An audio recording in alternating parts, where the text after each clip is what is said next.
Hello everyone. Before we start, make sure to like and subscribe to the channel and leave a comment with where you're from and what time you're watching. That way, YouTube will keep showing you stories just like this one. Now, let's begin. I need to tell you about something that happened to me 3 months ago. Something that still makes me check my locks twice before bed and avoid Uber rides after midnight. My name is Sarah, and I work in marketing here in Portland, Oregon. What I'm about to share with you, well, the police didn't believe me. My friends think I was just drunk and paranoid. But I know what I experienced that night, and I need to get it out of my head. It was my college roommate's wedding reception at the McMenamins Kennedy School. Beautiful venue, open bar, and I may have celebrated a little too hard. By 1 a.m. I was exhausted, slightly tipsy, and ready to go home to my apartment in southeast Portland. Should have been a simple 20-minute ride through the city. My phone was dying as I requested the Uber. The battery hit that critical 5% just as the driver accepted my ride. I remember thinking, great, just great, as the screen went black. But within 5 minutes, a clean black sedan pulled up. The license plate matched what I'd glimpsed on my phone before it died.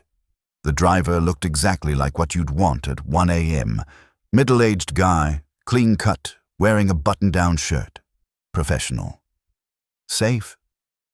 He introduced himself as Marcus and helped me into the back seat with a polite smile. The car smelled like vanilla air freshener and the leather seats were spotless. I actually felt relieved.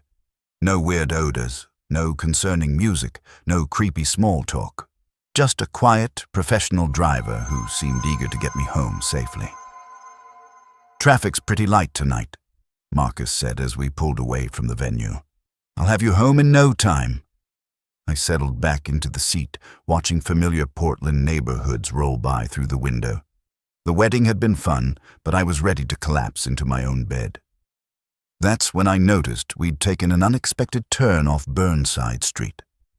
"Construction ahead," Marcus explained before I could ask. "GPS is routing us around it. This way's actually faster this time of night." I looked at my dead phone, wishing I could check the route myself. We were heading east, but further out than I'd ever been. The familiar glow of Portland's streetlights was fading behind us, replaced by the darker, more rural highways that led toward Mount Hood. Dense forests pressed in on both sides of the road, and I could see the occasional farmhouse light flickering through the trees. "Are you sure this is the right way?" I asked, trying to keep my voice casual. "I've never gone this route before." Marcus glanced at me in the rearview mirror. "My GPS is more updated than the passenger app. It knows shortcuts that yours doesn't show. Trust me, I've been doing this for years." 20 minutes passed, then 30. I should have been home by now, probably already in my pajamas and washing off my makeup. Instead, I was watching unfamiliar rural Oregon scroll by outside my window. No streetlights now, just the occasional porch light from houses set way back in, the trees. The kind of places where your closest neighbor might be a mile away. That's when I realized my phone had no signal. Not even one bar. We were in some kind of dead zone, and I was completely cut off from the outside world. Marcus had started talking more, asking questions that made my skin crawl. "So do you live alone? Work late often? Got a boyfriend waiting up for you?" I gave vague, non-committal answers. The last thing I wanted was to give this stranger details about my personal life. But Marcus seemed to already know more than he should. "I've actually seen you around your building," he said casually. "Corner of 28th and Division, right? That brick complex with the blue door? I've picked up rides from there before. You usually leave for work around 8:30, come home around 6. Sometimes you stop at that little coffee shop on the corner." My blood went cold.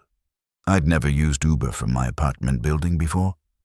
I always walked to the main street to catch rides, and I'd definitely never seen this man or his car in my neighborhood. "How do you know where I live?" I asked, my voice sharper now. "Like I said, I've done pickups in the area. You notice patterns?" He shrugged, but his eyes in the rear-view mirror had a strange intensity. "Pretty girl like you, living alone, you should be more careful about your routines." People notice. The road had become increasingly isolated. No other cars, no houses, just endless trees and darkness. I tried my phone again. Still no signal. We'd been driving for over 40 minutes now, and I had no idea where we were. That's when Marcus pulled over. "Car trouble," he said, putting the vehicle in park at what looked like an abandoned rest stop. The kind of place that probably hadn't seen maintenance in decades. But as my eyes adjusted to the darkness, I realized we weren't alone. There were other vehicles parked in the shadows. A van, 2 pickup trucks, another sedan. And they weren't empty. I could see silhouettes of people sitting inside, watching our car. Marcus got out and started walking around the vehicle slowly, talking on his phone in what sounded like Russian or maybe Polish. I couldn't make out the words, but his tone had changed completely. Gone was the polite professional driver. This voice was cold, businesslike. That's when I noticed the child locks were engaged. I couldn't open the door from inside. Panic started rising in my chest. I managed to get the window down slightly. Thank God it was an older car with manual controls. Through the crack, I could hear fragments of conversation from the other vehicles. English now, talking about schedules and the next pickup and processing. One voice said, "This one's perfect. Right age. Right look. No one's expecting her until tomorrow." I don't remember making a conscious decision to break the window. Survival instinct just took over. I used my heel, a sharp stiletto from the wedding, and slammed it against the passenger side window. The glass spider-webbed, then shattered. I didn't care about the cuts on my arms as I climbed through, didn't care about anything except getting away from that car and those people. I ran straight into the woods, branches tearing at my dress, my feet stumbling in those stupid heels. Behind me, I could hear shouting, car doors slamming, engines starting, but I kept running deeper into the forest, using the moonlight to navigate between the trees. I hid in a hollow log until sunrise, shivering in my torn dress, picking glass out of my arms.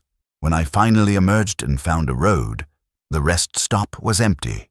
No cars, no people, no sign that any of it had happened except for the cuts on my arms and my ruined dress. The police found no record of a driver named Marcus with the license plate I remembered. When I checked my Uber account later, it showed that my ride request had been cancelled before pickup, like the trip had never happened at all. But here's the thing that still haunts me. 2 days later, I found a photo slipped under my apartment door. A photo of me getting into that black sedan, taken from across the street. On the back, someone had written, "We know where you live." I moved out of that apartment the next week, changed my phone number, started driving myself everywhere. But sometimes, late at night when I'm lying in bed, I wonder about those other cars at that rest stop.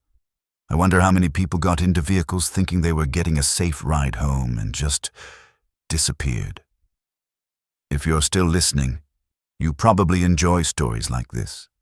A like or a comment helps keep them alive. My name is Jake, and I used to think the worst part of bartending was dealing with drunk customers. I was wrong. The worst part was what happened to me on a Tuesday night in Denver after what should have been a routine ride home.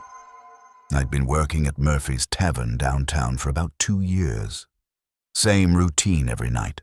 Close up around 2:30 a.m., catch an Uber from the same corner on 16th Street, ride out to my apartment complex in Aurora.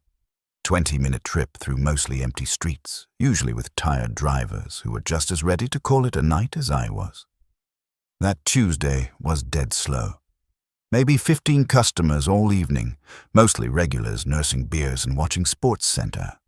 I cleaned glasses, restocked bottles, and counted down the minutes until closing. By 2:30, I was exhausted and ready to go home. I stood on my usual corner, the one with decent lighting and cell service, and requested my ride. A Honda Civic showed up within 5 minutes. Older model. Kind of beat up, but clean inside. The driver was a woman, maybe mid-40s, with short brown hair and thick glasses. She smiled when I got in. "Jake, right," she said cheerfully. "Going to the Meadowbrook Apartments?" I nodded, impressed that she'd remembered my name and destination from the app. Professional drivers usually did that. "Yeah, that's me. Thanks for picking up this late." "Oh, no problem at all," she said, pulling away from the curb. "I'm Linda, by the way. I think I've had you before, actually. You work at that Irish bar, right?" I tried to remember her face, but honestly, after 2 years of late-night Uber rides, most drivers blended together. "Yeah, Murphy's Tavern. Have we met before?" "A few times, I think. You're always so polite. Not like some of these drunk college kids I pick up." Linda adjusted her rear-view mirror to get a better look at me. "How's Amy doing, by the way?" My blood went cold. Amy was my ex-girlfriend. We'd broken up 6 months ago, and it hadn't been pleasant. More importantly, I'd never mentioned her name to any Uber driver. Ever. "I'm sorry, what?" I asked, trying to keep my voice steady. "Amy, your girlfriend. Last time I drove you, you were talking about some argument you'd had. About her wanting to move in together or something." Linda's tone was casual, like she was asking about the weather. "I think you have me confused with someone else," I said carefully. "Amy and I broke up months ago, and I definitely haven't talked to any drivers about her." Linda laughed, a sound that didn't match the expression in her eyes as they watched me in the mirror. "Oh, that's right. You guys did break up. I remember now. She moved in with that Derek guy, right? The one who works at the bank?" I'd never told anyone Derek's name. Hell, I'd only found out about him 2 weeks ago when I'd seen them together at a coffee shop. How could this woman possibly know that? "How do you know about Derek?" I asked, my voice sharper now. "Know about who?" Linda asked innocently, but I caught her small smile in the rear-view mirror. That's when I noticed we'd driven past my apartment complex without stopping. "Hey, you missed the turn," I said, twisting around to look back at the Meadowbrook sign receding behind us. "Oh, GPS glitched," Linda said without slowing down. "I'll loop around, no problem." But instead of turning around, she kept driving deeper into the residential neighborhoods west of my complex. Streets I'd never seen before, lined with modest single-family homes with dark windows and overgrown yards. "This is taking us further away," I pointed out. "My place is back that way." "I know a shortcut," Linda said. She started pointing out houses as we drove. "See that blue house with the white fence? That's where the Morrison family lives. Ted works at the post office. Janet stays home with their 3 kids. They fight every Thursday night around 9 p.m. Something about money, usually." I stared at her. "How do you know that? And that yellow house there?" "Single mum, works night shifts at the hospital. Leaves her twin boys with her mother on weekends so she can go to that sports bar on Colfax. She's sleeping with her supervisor, but her ex-husband doesn't know yet." Linda's voice had taken on a strange, detached quality, like she was reciting facts from a file. She slowed down in front of the yellow house and pointed to a specific window. "That's the boys' room. They keep a nightlight on, little lamp shaped like a dinosaur. The older one, Marcus, he's afraid of thunderstorms. The younger one, Danny, he sleepwalks sometimes." "What the hell is wrong with you?" I demanded. "How do you know all this?" Linda didn't answer. She just kept driving, turning down street after street in a pattern that seemed random but somehow calculated. We'd been in the car for almost 40 minutes now, and I realized we'd been circling the same few blocks over and over. "I want out," I said firmly.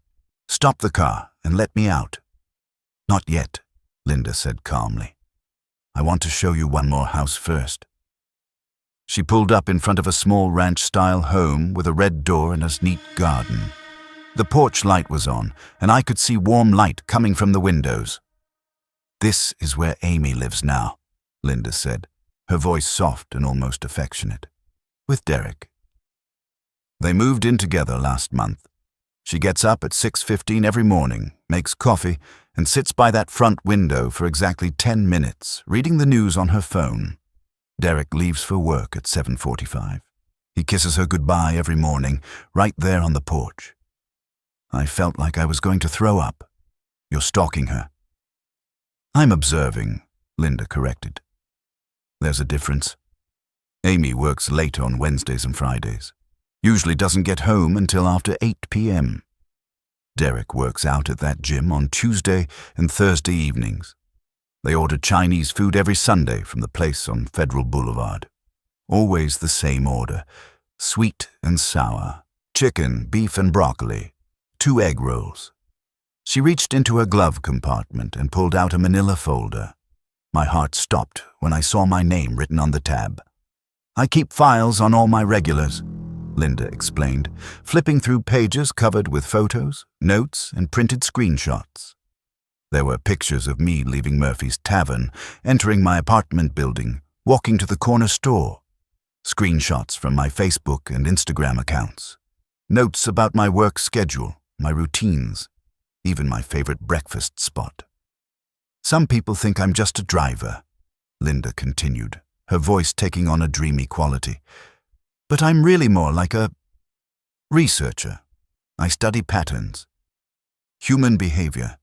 I find it fascinating how predictable people are once you really pay attention." I looked at the photos in the folder. Some of them were taken from inside my apartment building. Shots of me in the hallway, checking my mail, waiting for the elevator. "You've been inside my building," I whispered.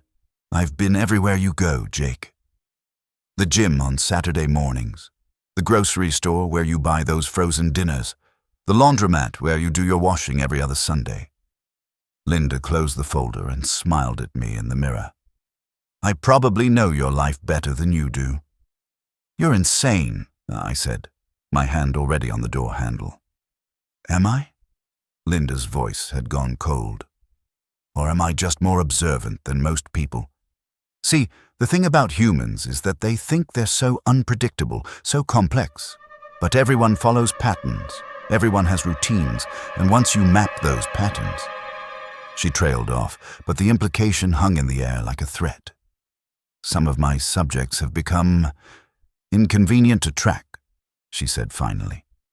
"When people start changing their routines too much, or when they move away, or when they start asking too many questions, well, sometimes they just disappear. Funny how often people go missing in a city this size." The car had stopped at a red light. Without thinking, I yanked the door handle and threw myself out onto the pavement.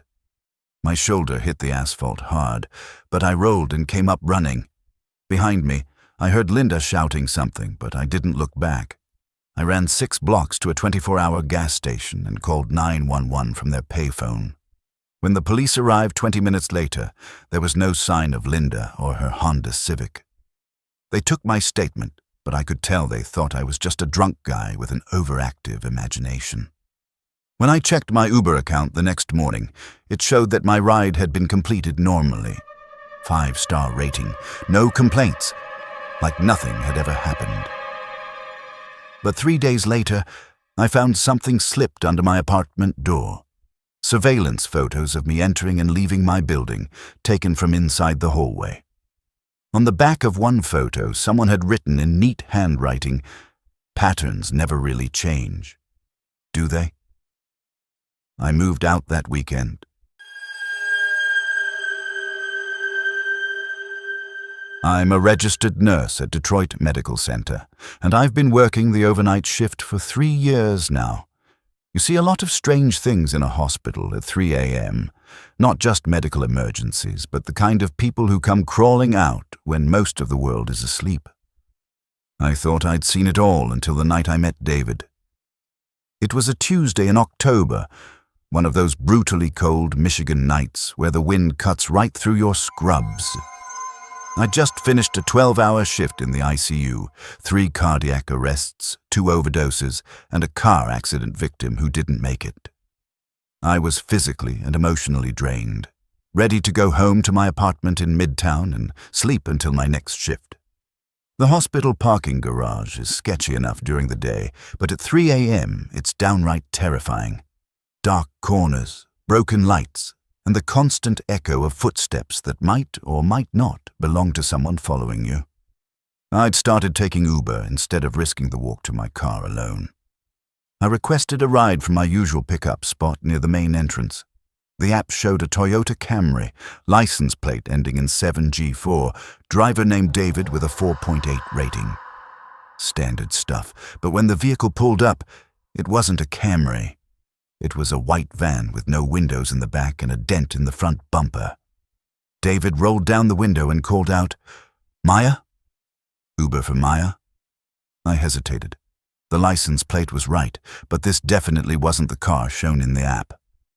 "My sedan broke down earlier tonight," David explained, seeming to read my concern. "Had to borrow my work vehicle. Sorry about the confusion." He looked normal enough. Middle-aged white guy, baseball cap, clean jacket. The inside of the van was actually pretty clean too, with a passenger seat up front and what looked like a makeshift bench in the back. It was freezing outside. No other rides were available, and I just wanted to get home. "Okay," I said, climbing into the passenger seat. "Thanks for the explanation." David nodded and pulled away from the hospital. "No problem. Long shift?" 12 hours, I said, settling back and closing my eyes. "I see you. That's rough. I bet you see some crazy stuff working nights. You have no idea." Instead of taking the direct route down Woodward Avenue to my place, David turned east toward the industrial district. Old factories, abandoned warehouses, the kind of area that looks scary even in daylight. "Construction on Woodward," he explained before I could ask. "This way's actually faster right now." The van had a weird smell. Not exactly unpleasant, but sharp and chemical-like. Like cleaning products mixed with something else I couldn't identify. And I noticed there were no interior door handles on my side. The window control was missing too. "So you work nights at the hospital pretty regularly?" David asked, glancing over at me. "Same schedule every week?" "Most weeks, yeah. Tuesday through Friday, 7 p.m. to 7 a.m. I answered, automatically, then felt a chill that had nothing to do with the Michigan weather. Why was he asking about my schedule? Must be hard, working alone in those units late at night. Bet you know all the quiet spots in the hospital, all the places where no one would hear you scream. My eyes snapped open. "Excuse me. I mean, if there was an emergency," David said quickly. "Medical emergency. You'd know where to go for help, right?" But his tone had been wrong. Too interested, too specific.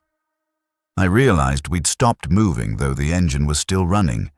We were parked in an empty lot behind what looked like an abandoned auto parts warehouse. No streetlights, no other buildings with lights on, just darkness in every direction. "Why did we stop?" I asked, trying to keep the fear out of my voice. "Traffic back up ahead," David said, but when I looked through the windshield, I didn't see any other cars. No traffic lights, no construction signs, just empty road stretching into the darkness. David got out of the van and walked around to the back doors. I heard them open, then the sound of equipment being moved around. Metal clinking against metal, wheels rolling across the van floor. Someone else's voice, another man, discussing something about the schedule and processing the night shift. My nursing training kicked in, and I recognized some of the sounds. IV equipment. Maybe a gurney or wheelchair. Medical supplies being organized. That's when I noticed the loose panel in the van wall next to my seat. The metal was bent slightly, like it had been pried open and hastily closed. When I pressed against it, it shifted enough for me to see inside. Medical equipment, 4 bags hanging from hooks, sedatives in clearly labeled vials, and restraints. Lots of restraints, the kind used in psychiatric units to keep violent patients from hurting themselves or others. But these weren't for violent patients. They were sized for conscious, healthy adults. Adults who would fight back. I understood then why David had asked about my schedule, why he knew I worked alone, why he'd specifically targeted someone from the night shift. Healthcare workers were perfect victims. We worked isolated hours, often stayed late, and we knew enough about medical procedures to be useful for whatever this was. My hand went instinctively to the pepper spray I kept clipped inside my scrub pocket. Every nurse I knew carried some kind of protection for exactly this reason. "I think I'm going to be sick," I called out, loud enough for David to hear. "Can I step outside for some air?" The voices in the back of the van went quiet. After a moment, David appeared at my door and opened it. "Sure, but make it quick. We need to get moving soon." The moment he opened the door, I hit him with the pepper spray full in the face. David screamed and stumbled backward, his hands clutching his eyes. I didn't wait to see if the other person would come around from the back of the van. I just ran. The industrial district was a maze of empty buildings and dead-end streets, but I'd grown up in Detroit. I knew how to navigate the abandoned parts of the city. I found an unlocked door in a warehouse complex and hid inside until sunrise, listening for the sound of the van driving around looking for me. When I finally felt safe enough to call 911, the police found the van abandoned in a parking lot 3 miles away. No sign of David or whoever had been helping him. No medical equipment, no restraints, nothing that would prove what I'd seen. But the investigating officer told me something interesting. 3 other healthcare workers had reported similar experiences over the past 6 months. All nurses or technicians who worked night shifts, all picked up by drivers who seemed to know their schedules, their routines, their work locations. None of the other women had escaped. When I went back to work the next week, hospital security told me someone had been asking questions about our staff schedules. Specifically about which nurses worked alone on night shifts, which units were understaffed, and which employees took ride shares versus driving their own cars. I moved to day shift after that. Started driving myself to work, even though the parking garage still terrifies me. But sometimes I still get text messages from unknown numbers. Messages that mention my work schedule, my apartment building, my daily routines. Messages that let me know someone is still watching. And sometimes, when I'm driving home after a long shift, I see white vans in my rearview mirror, following just a little too closely, staying just a little too long behind me.